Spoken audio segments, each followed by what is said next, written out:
The day the distance closed, I remember the profound ache of feeling truly alone, a crushing spiritual isolation. For months, I had been navigating a storm of guilt and doubt. Every prayer felt like a desperate, weak signal launched into a vast, silent cosmos.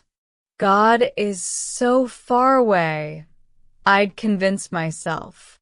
He was an abstract, demanding authority figure on a distant throne, certainly too grand and too pure to bother with the mess I'd made of my life. My own mistakes, my sin, had built a thick, suffocating wall between us.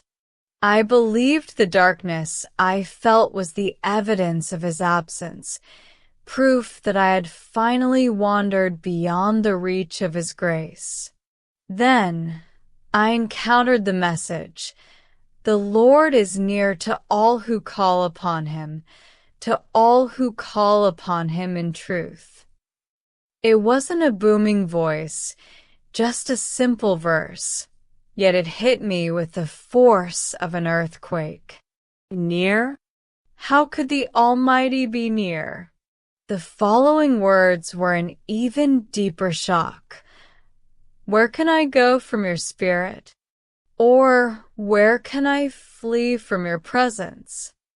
It was Psalm 139, speaking of a God who is in the height of heaven and the depths of Sheol, the one for whom the darkness and the light are both alike. I had been so focused on my sin building a barrier that I had forgotten the nature of the one I was hiding from. He wasn't waiting for me to be perfect to cross the distance. He had already closed the gap by being everywhere. My darkness wasn't dark to him. It was simply another place where his presence resided. In that moment, a profound truth pierced the armor of my cynicism. My struggle wasn't to find God, but to stop fleeing the God who is already there. With a broken, humbling realization of my pride, I finally bowed my head, not in a plea to an unreachable deity, but in an act of surrender to the one standing right beside me. I confessed my mistakes, turned away from the things separating us, and in that simple, truthful calling, I was met not with condemnation, but with a silent, steady, and near grace. The isolation shattered, replaced by the warm, solid certainty of his presence.